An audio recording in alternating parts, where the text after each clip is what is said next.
Hi, everyone. Thanks so much for joining us today. I'm Farouk from Blockchain Professionals, and I'm excited to welcome you to our latest Brown Bag session again. Today's session is called Enhancing Web3 UX and Security with ZK Email. And it's all about, well, making Web3 not just powerful, but actually usable, especially for everyday users like us who don't have to deal with complex setups. And we're joined by a fantastic speaker, Ruth, developer relations engineer at ZK Email. Hi, Ruth. Hi, Farouk. Uh, Thank you so much for joining us today. It's a pleasure. Ruth has a lot to talk about today and something very useful. ZK Email, for your information, guys, is working on something super cool, turning regular email into a gateway to Web3. Correct me if I'm wrong, Ruth. Yeah. ZK Email is using zero knowledge proofs to make wallets, account recovery, and even um, multi to simple and secure, right? So if you ever wondered how can I prove something from my inbox without revealing its contents, and how we can make onboarding to crypto tools more intuitive, stuff like that, then you're just in the right place. Anyways, I did a lot of talking. Now let's dive in. Ruth, the stage is totally yours. So, hi everyone. I'm really happy to be here to share some knowledge and to share some cool stuff that we've been doing at TK Email. So, as Farouk mentioned, I'm a DevRel engineer at TK Email.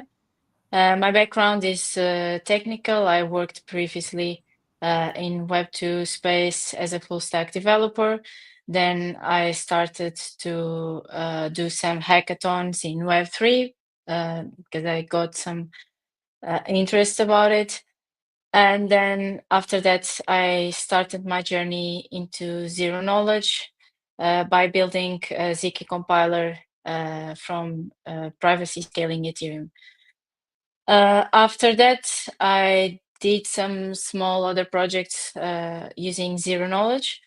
And right now, I'm just really happy to be helping ZK Email to spread their work and to help people to build cool stuff. Yeah, so Farouk, I think we can start with the presentation. Thank you. Yeah, so my purpose today for this talk is to show you how ZK Email can help you to build like really cool products that will help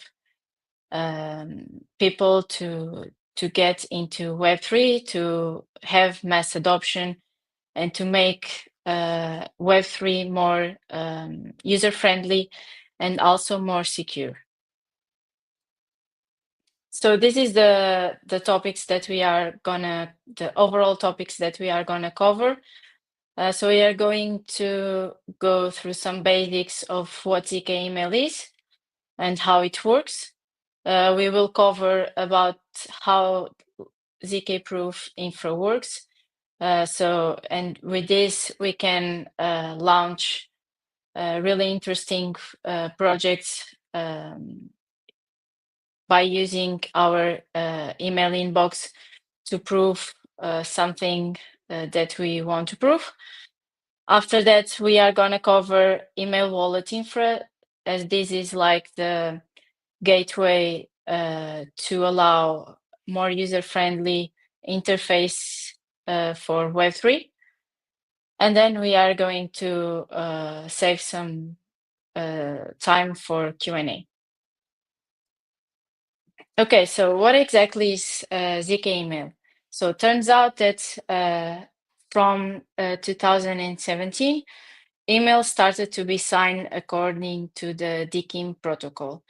And what this is that there is a RSA signature on your email with the SHA-256 with the content of the email, like from to subject headers and then the body hash. And with this, you can prove the full signature and you can parse some parts of the email and really reveal some stuff without revealing the whole content.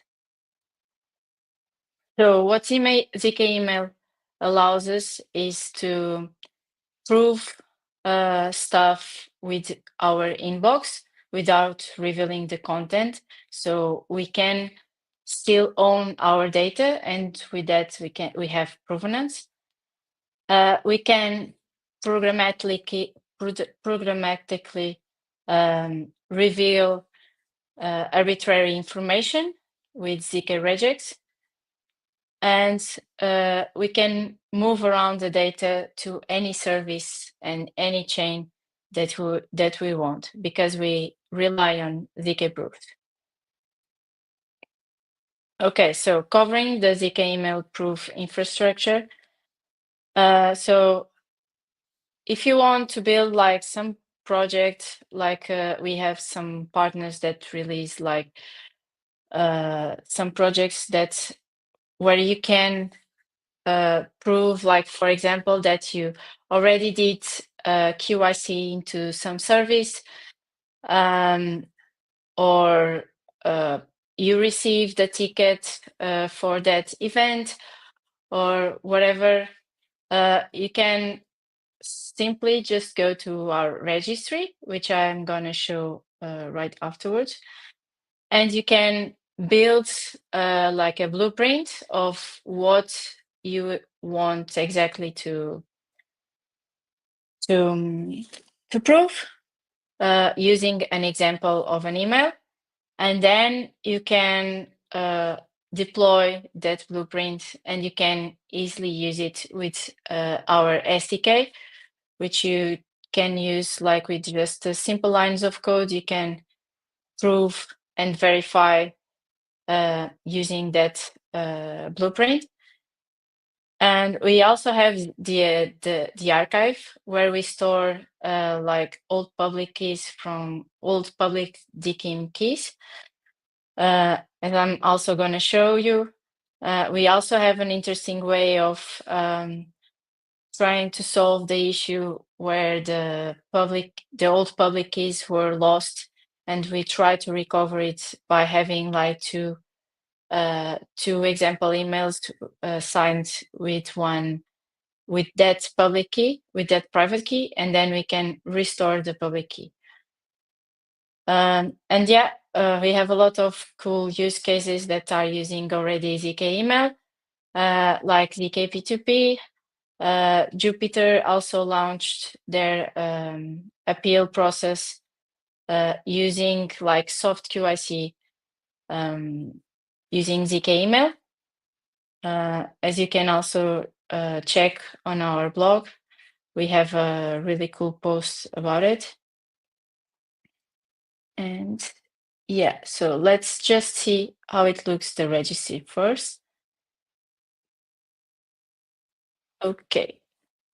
So yeah, we have this registry, which is to look like kind of a GitHub. So you have a lot of blueprints that are made by anyone, and you can prove, you can like create any blueprint to prove something. And you can also check wherever it exists already.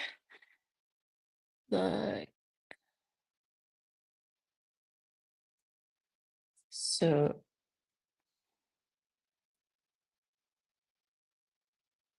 yeah, as you can see, you can just define like simple regexes to prove whatever you want, and it's super easy to deploy this. And after this, the circuits are deployed without you even need to know how exactly zero knowledge works.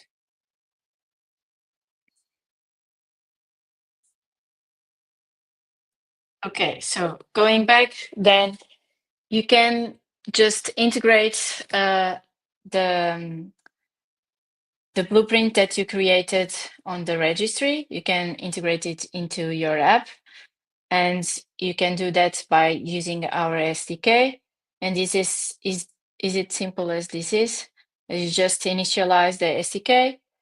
You get the blueprint from the registry, and then you just create a prover. You just need to define if you want it to be local or you want it to be remote, and the KML will deploy the infra for you, allowing to be created with any type of proving system. Then you can generate a proof, and then you can also verify the proof, and you can verify it off-chain or on-chain. I also wanted to show you the archive. So here is the DKIM archive. And as you can see, you can just, for example, if you want to check if there is any public key for the x.com domain, you can just search.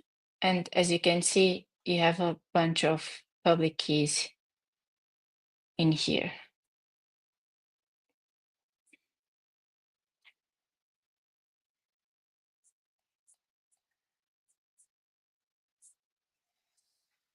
Okay, so going back and going mostly to the problem that we want to cover in this talk, we want to understand how zk-email can allow us to create a more user-friendly gateway for mass adoption into Web3. And what exactly is the problem that right now is making everyone that is non-technical step away from Web3 is that we don't have a really great UX into most of the projects. So wallets are not intuitive. So people don't like to have self custody like on their with their passphrases because they are afraid of losing it, and if they lose it, they don't have a way for someone or for them to recover it.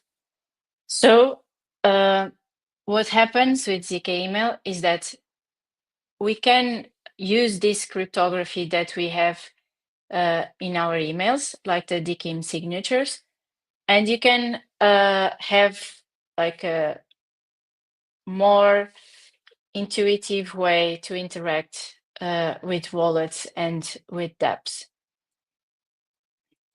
So I'm going to cover a bit of each project that we have, but the overall concept is besides email wallet.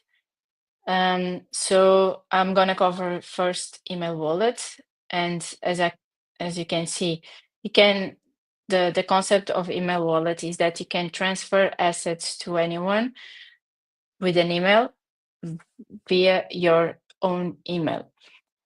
And then we are going to cover the email multi-sig signers. And with this, you can build like 2FA solutions into wallets. Then we will just cover shortly the auth login that we also have. It's like an SDK that will allow you to integrate into your dApp.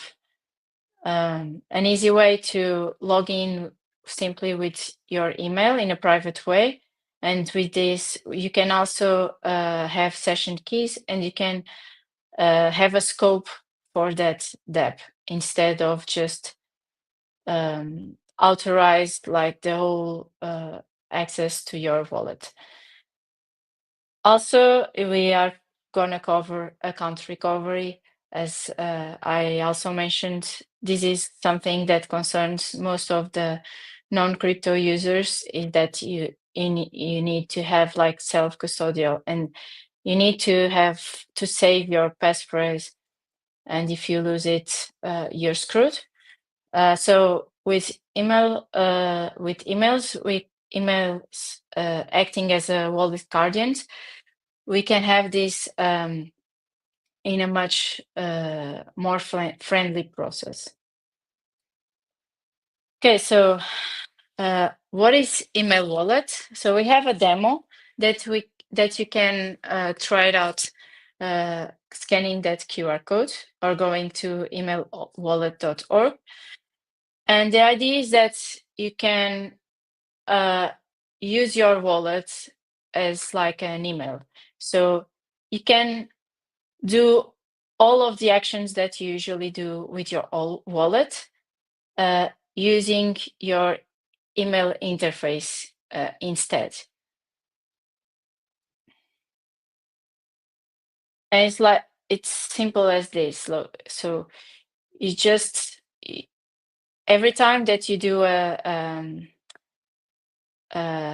operation, you receive an email, and you can just reply to that email to approve the operation, like the transaction or the wallet creation or anything else.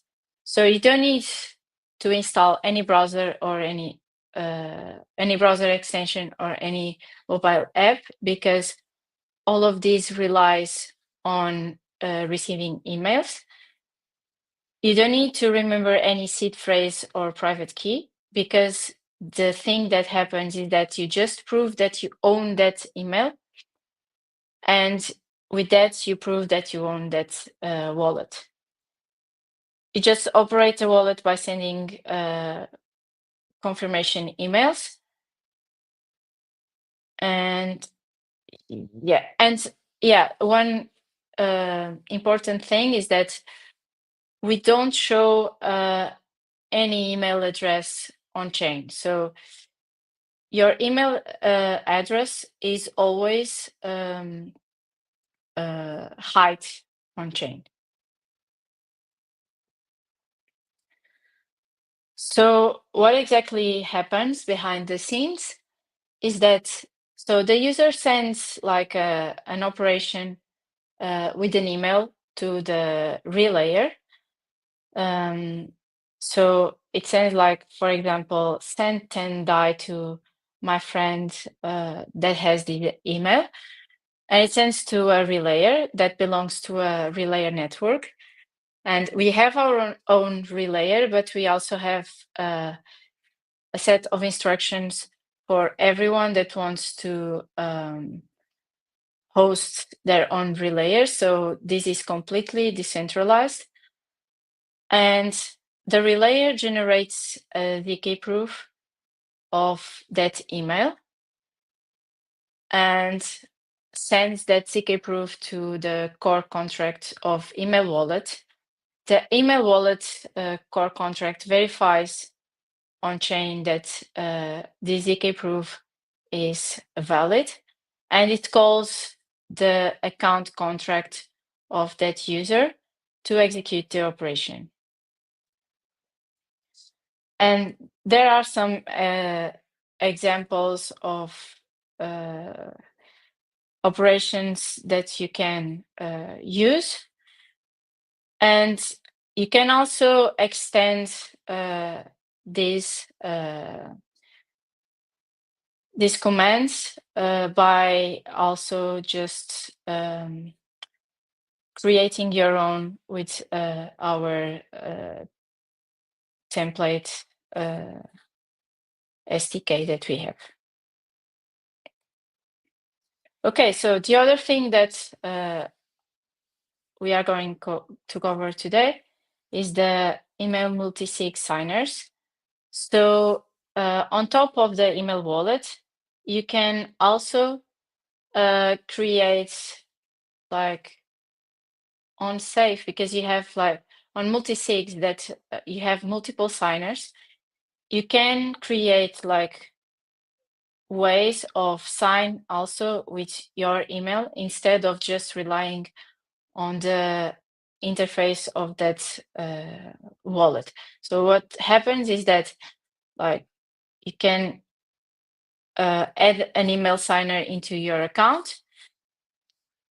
You add that email signer, the account is created for you behind the scenes using email wallet, as we covered before. And after that, when you do a new transaction, you receive an email and you just need to confirm the transaction by replying to that email. So these allow us like not only a better UX for multi-sig confirmation, but it also allows us to have more security into these transactions, because if the front end of that app is compromised, you still receive on your email with all of the data that you will sign for that transaction. So you can double check if everything looks good, and only after that you can reply to confirm and execute your transaction.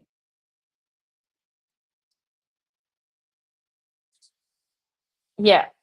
Afterwards, I also wanted to cover like email OAuth login. So as I mentioned before, briefly, you can log in into apps via email, having session keys, and also giving some scope to that application. So most of the times applications want for you to log in. And what happens when you log in with your wallet is that you just approve and you need to rely on that application to not act maliciously. And what happens with the auth SDK that we have is that with one simple line of code, you can set up a way for the user to log in with their email, and having a scope on what they want to allow that application to have access.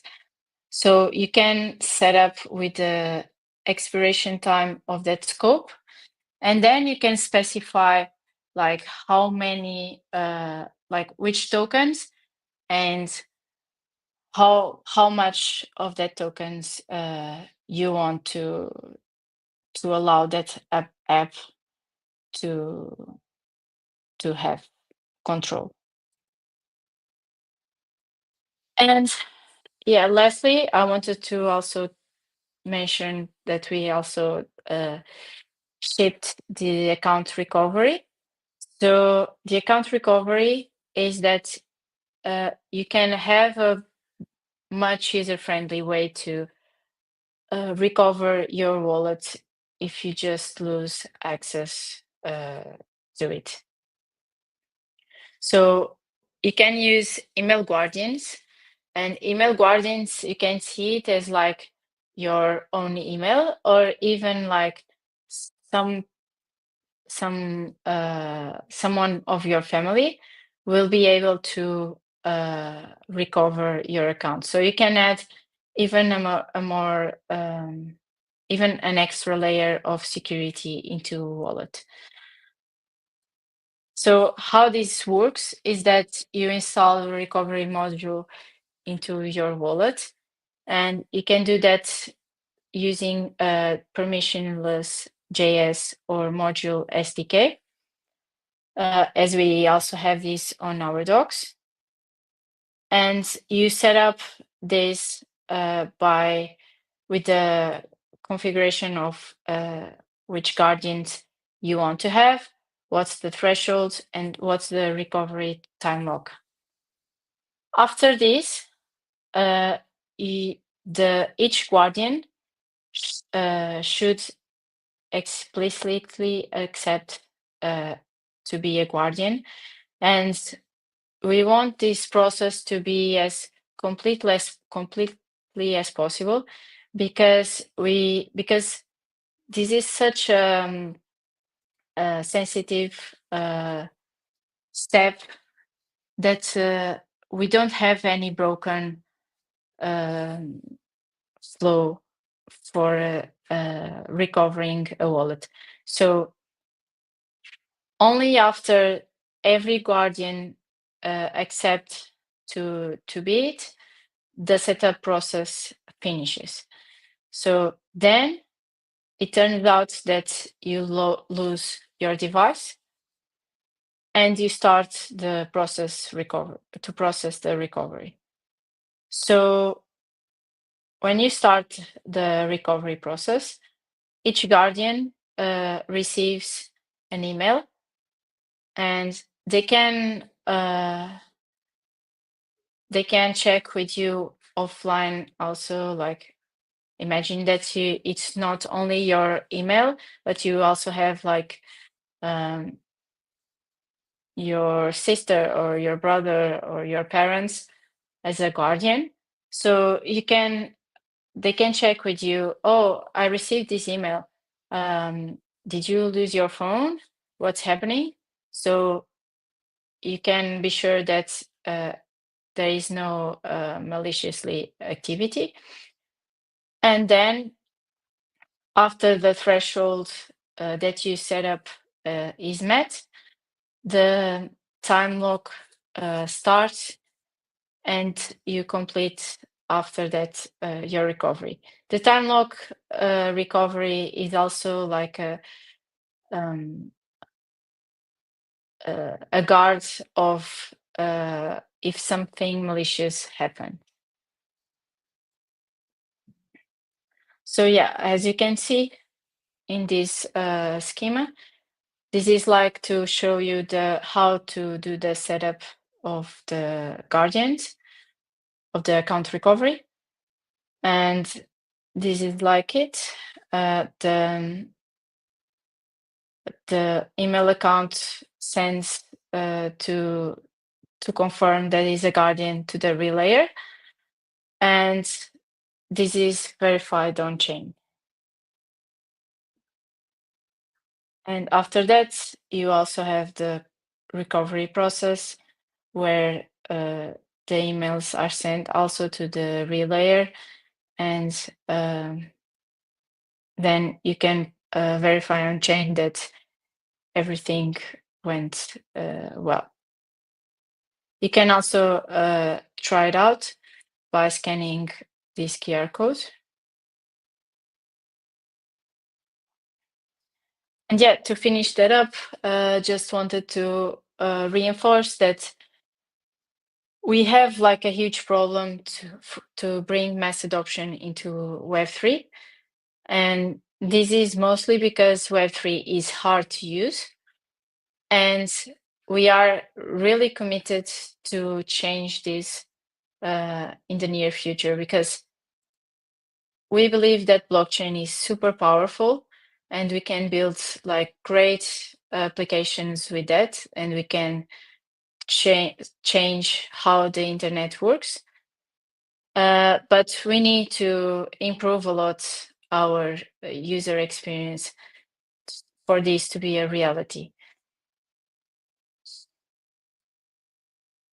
Yeah, so that's it. I didn't cover a lot of time, but I hope you enjoy it. You have some QR codes and links here if you want to go to our Twitter. Also, if you want to go to our Telegram or into our website. And also, if you want to reach out, feel free. There is also my Twitter over there. Yeah, that's it. Thank you so much. And I'll be open to Q&A. Wow, mind blowing so far, Ruth. Thank you so much. It's been very insightful. Yeah, mind blown already. Now let's do some clarifications, and we've got plenty of the questions from coming from We Are community. I'll be putting them right here so you can read them. And before Mhm. that, so you pointed out, let's say, core UX UI problems. Custodial wallets are simple but not secure. Users don't really, well, own their assets. And self-custodial wallets are secure, but as you mentioned, confusing, right? The seed phrases, private keys, backups, it's too much for most of the users. And so is that what you're really be saying is that we need the self-custody wallet, self-custody to be intuitive and user-friendly, right? So if that's it, ZK email is trying to bridge this gap, which is keep self-custody, like your own keys, and also, but make it feel as simple as logging in with email. No seed phrases, no scary backups, just like cryptographic magic under the hood, right? That you showed us. This is amazing. We really do want to support you guys. So if there's anything we can do, please tell us where to go. And uh, again, just for blockchain professionals, if you're doing amazing work bridging Web2 habits with the Web3 power, and to get more practical for our developer users. If someone wants to build with ZK email, where do they start? Where do we go? Yeah, so everyone can go to our docs, which is the link is docs.zk.email. I don't know if I can write that down somewhere. I can do that if you spell it one more But time. yeah, but also Mm-hmm, docs.zk.email. mm-hmm, mm-hmm.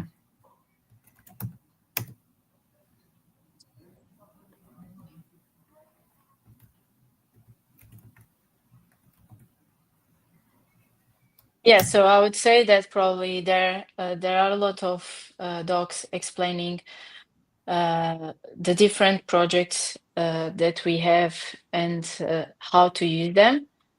Also, we have our Telegram, which is like the main point for support. So everyone that is willing to build something with ZK email can also reach out there anytime because we have a lot of great people willing to help. Also, you can just reach out to me anytime, and I'll be more than happy to help anyone that wants to build with ZK email. Yeah, and I think that's Well, mostly it. Yeah. uh, there are more questions here. If you don't mind, we can cover like three. Yeah, That's some for time sure. for us. Thank you. Here goes the question from Andrei. How do guardians work exactly? I think it's about account recovery part. Is it like nominating friends, family, or can they be services as well? Yeah, so guardians are anyone or anything that possess an email. So I think you can also use services as well if they have like an email. Not sure if that's like the best approach, but yeah, of course, it depends on the application that you want to build. So I would say that yeah, you can also assign email guardians to be like some service.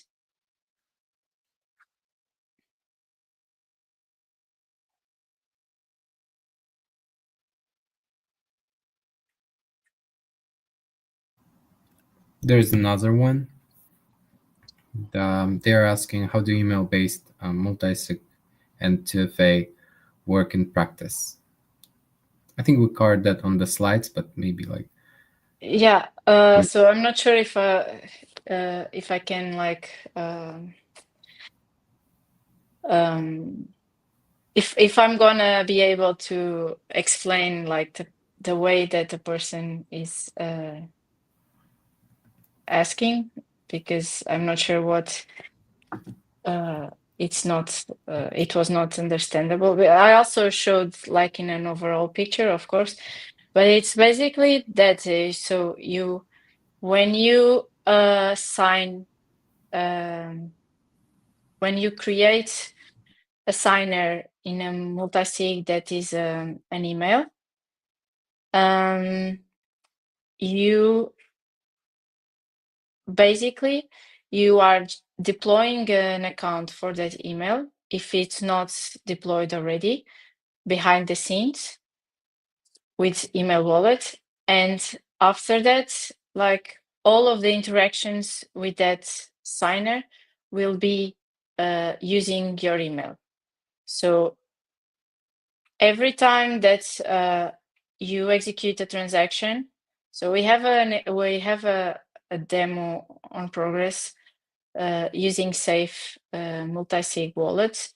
And what happens is that we create an account and we add an email signer. That email signer is deployed.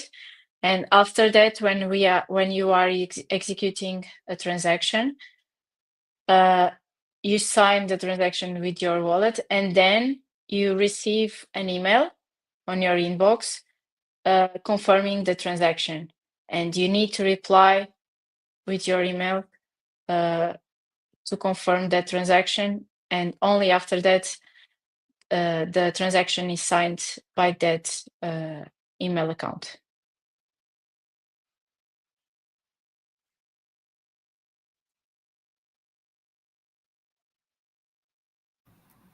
here's another one. Can you see it? Yeah. Okay, that's a good question. Yeah, so the thing is, with emails, you are not relying on. So basically, I think the most useful thing on sending assets just by emailing is that it's much more intuitive for people that are used to Web2 world and not Web3. And other than that, yeah, this also makes a bit more secure when you have like this account recovery process and these 2FA using multi-sig signers. You can also see that you can also don't need to rely on the wallet interface. So if the interface is compromised, and you can see this also like from the hack that was done to Bybit. I think this was like a front end that was compromised, safe front end. And so because of that, you are receiving an email with some confirmations, and you don't rely on the front end only. So you have like two ways of checking if the information is correct before you signed and execute the transaction.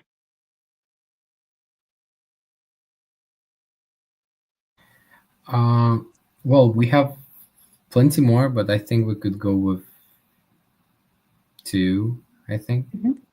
I'll pick this one. Something that we covered again, but probably worth discussing Yeah. one more time. Yeah, I think that's an easy one.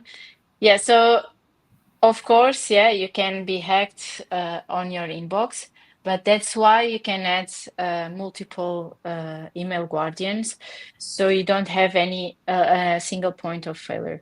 So if you only use your email, yeah, maybe you can be hacked on your email and you're screwed. But if you add like your dad or your son or whatever email as well, you have an extra layer of security. Well, this is the funny one and the last one for today. I think, Ruth, what do you think? Should I? Yeah. Well, then, guys, this is it from us today. This was very insightful. I did save all the links, and I will be sharing them afterwards. Everything that Ruth has mentioned. Huge thanks to everyone who joined us today, and of course, massive appreciation to Ruth and the ZK email team for sharing such well, the game-changing insights. We've seen how something as simple and as familiar as email can unlock a whole new level of security and usability in Web3, and without seed phrases, extensions, or complexity. This truly is an innovation. And well, uh, Ruth, and if there's someone who is watching us from ZK email, guys, you are invited to our blockchain community day. We would love to see you there and speak about the security or the innovation. We have five tracks that you can be talking about, and we would be very glad to have you there, guys. It's gonna be in June, from 9th to 13th. It's a 5 days long conference, and we have cool rewards and prizes for the speakers as well. So, guys, please join up. Ruth personally would be happy to see you there as a speaker. I will be sharing all the material for you after this session. And yeah, let's keep making Web3 more human and more accessible and just, well, better. Stay connected with us, blockchain professionals, and also stay connected with Ruth. If you have any questions, reach out to me or to her using her QRs. And yeah, thanks again, Ruth. This Thank was you. amazing. Recording of this session and the highlights will be shared soon. Don't forget about the Blockchain Community Day conference. It's happening in June. Uh, well, it was just a warm up. Thank you, guys. See you. Thank you. Bye bye.